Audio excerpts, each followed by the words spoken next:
Bon, ça c'était avec un acide. Allons-y voir la base maintenant.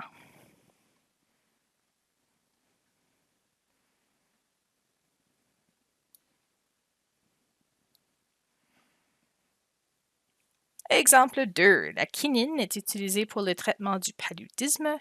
Le KB de la quinine, voilà ma formule chimique, est 3,3 fois 10 à la moins 6.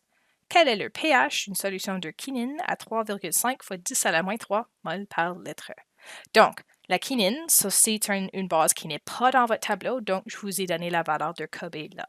Alors, à noter, si c'est pas dans le tableau, je vais vous donner la valeur. Donc, ici c'est mon KB. Et on veut toujours savoir c'est quoi le pH. Dernière chose que je vous ai donnée, c'est la concentration de quinine initiale. Donc, c'est temps pour notre tableau IVE. Déjà une concentration, donc pas d'autre étape. Vous pouvez commencer avec la réaction. Alors, quinine, C20, H24, N2O2. On forme une solution, alors comme tous nos autres exemples, on va faire réagir ça avec de l'eau.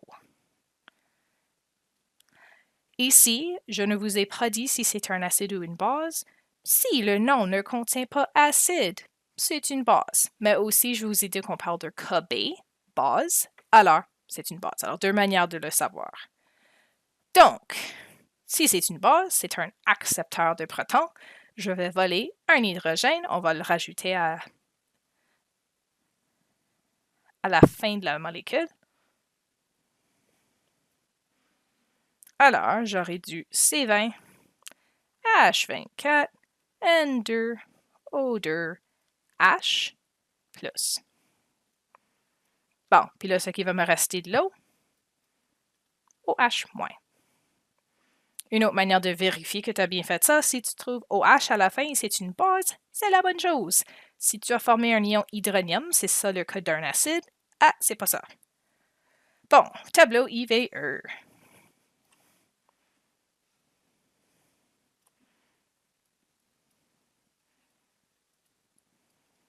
Alors, ma concentration initiale, 3,5 fois 10 à la moins 3, assez petit. Quand même, on peut travailler avec ça. Comme d'habitude, on n'a pas de produit pour commencer. Et n'oublie pas, l'eau ne figure pas dans notre expression de constante d'équilibre. Bon, alors je vais enlever X mol par litre de réactif et rajouter X mol par litre de produit. Donc, à l'équilibre, c'est ça pour le réactif et X encore pour le produit. Donc, encore, vous allez toujours voir ce patron ici. Bon, prochaine étape, c'est de trouver une expression qu'on peut utiliser. Je vous ai donné la valeur de KB, donc on peut aller avec ça. Je vais être un peu coincé, mais je vais travailler avec. Donc, j'ai la concentration de C20, H24, N2O2H+, fois la concentration de OH-, divisé par la concentration de réactif.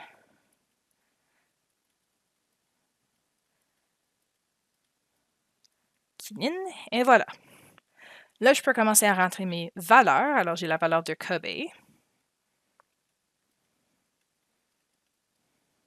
À l'équilibre, ces deux concentrations-là seront X et X. Et l'autre,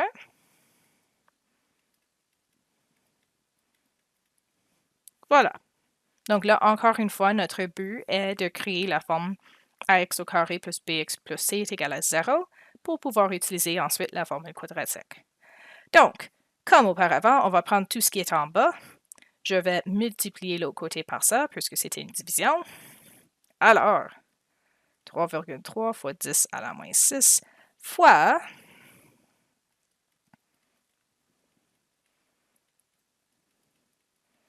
voilà. Et de l'autre part, j'ai x fois x. On va simplifier ça à x carré. Prochaine étape, distribue la multiplication.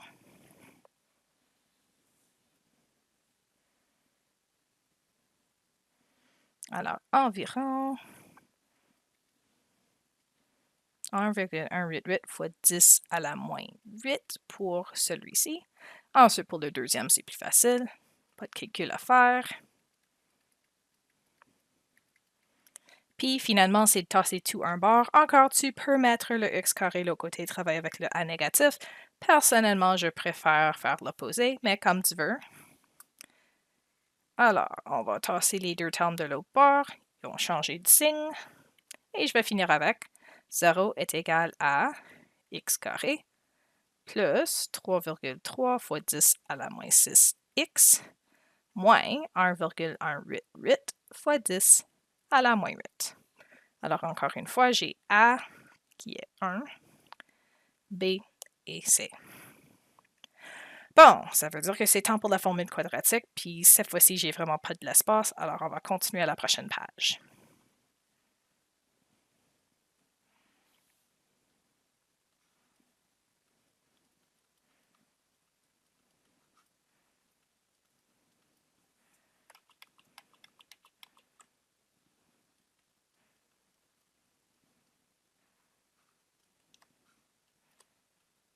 Voilà ma formule quadratique.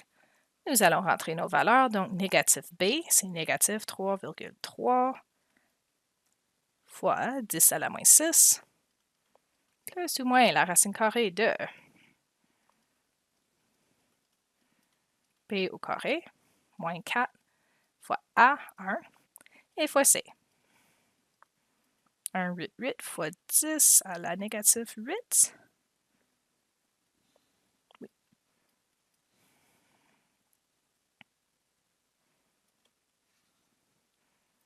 Et voilà. Divisé par 2A, donc 2 fois 1. Encore une fois, vous allez, si vous suivez la même méthode que moi, avoir le même cas où c'est négatif, négatif. On va faire la somme. Donc, moins 3,3 fois 10 à la moins 6, plus ou moins la racine carrée de, ceci donne environ 4,753. Encore, je garde plus de chiffres dans la calculatrice, fois 10 à la moins 8.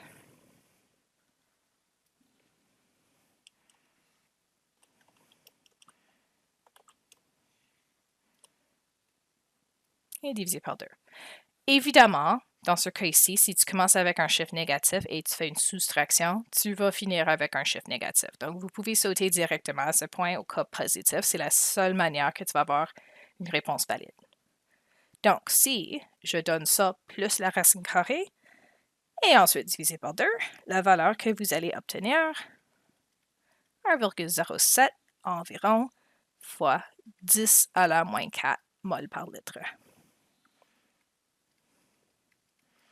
Simplement pour écrire ce que je viens de dire. L'autre valeur garantit que ce sera un négatif, qui est donc impossible. Bon, alors ça c'est la bonne valeur de x. Si je retourne brièvement à mon tableau IVE, c'est semblable au cas qu'on vient de travailler avec, sauf que c'était hydronium. OH, la concentration à l'équilibre, est X. On vient de le trouver.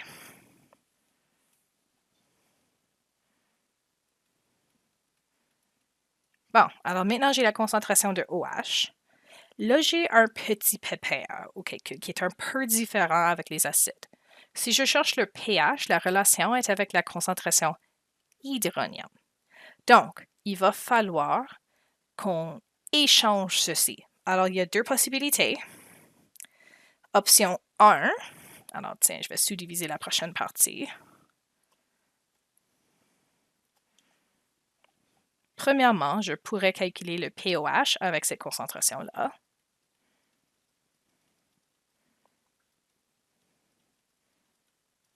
Donc, négatif logarithme, 1,07 fois 10 à la moins 4 mol par litre. Ça va te donner un pOH de 3,96.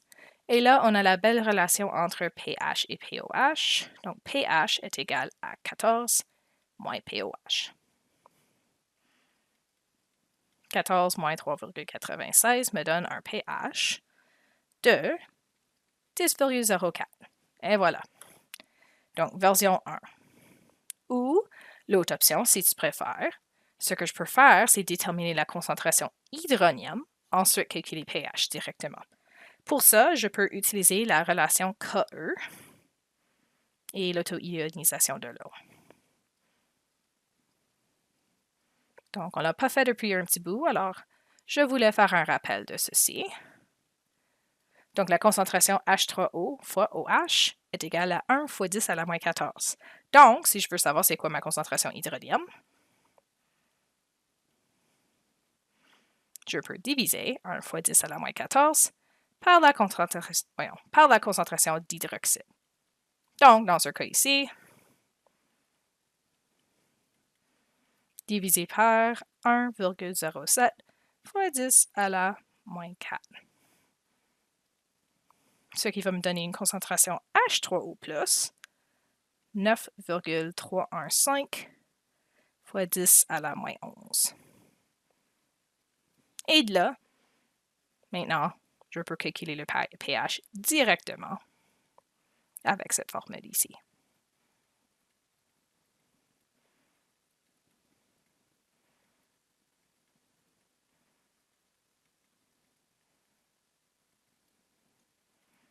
Et ça me donne un pH de, devinez quoi, 10,03. Donc, il y a une très légère différence. Ça, c'est acceptable.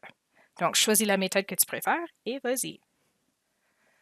Bon, avec ça termine la section sur les solutions. Dans la prochaine section, on va commencer à parler de réactions chimiques avec les acides et bases.